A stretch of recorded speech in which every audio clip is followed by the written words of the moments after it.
Your misery on my heart. Like the songs. Julia never could sit still in class. She'd always tap her fingers, snapping 1, 2. Shoulder was always bouncing, her head watched the groove. But the figures always stood stock still against the chalkboard. They were slick and silent and so slick her mind slid and skitter right off them. She loved to be called to the front. Because it meant she could finally lift out of her chair and full forward, toes flirting with the floorboard. But when she was there, she could never remember what it was she was supposed to be doing. The chalk shook against the board, algorithm, spell castle, add 3 to 5, define freedom.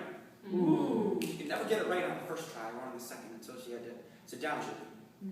Teachers tried to help her, but she made the others nervous, added agitation in the atmosphere, couldn't stop tapping, drove teachers to distraction, couldn't pass the first grade, or the second, started to get nervous. This made the tapping worse. Now it was always out of rhythm. They had her hold her hands.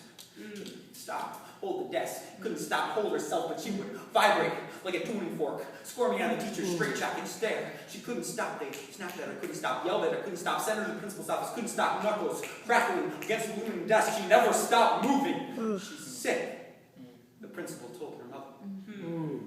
So her mother took her to one of those men with glasses who know how to fix you, can put in a shiny little cage for those mice in your mind, can straighten your brainstem and snap it back to your spine, can always find a solution. Barely even looked at her. Just asked her mother what was wrong with her, how long had she had this problem, and Julian tried to sit still, but she couldn't stop him. Finally, he stood up. Said he needed to talk to her mother alone. As he walked out the door, he turned on the radio and closed the door behind him and turned to Julian's mother and said, "Watch." And I watched that little glass window. As the music crept along the desk and spilled off the edges and lifted Jillian right out of her chair. She turned slowly, lifted her arms to cradle every bar. As she spun, the arpeggios wiped all the dust out of her mind.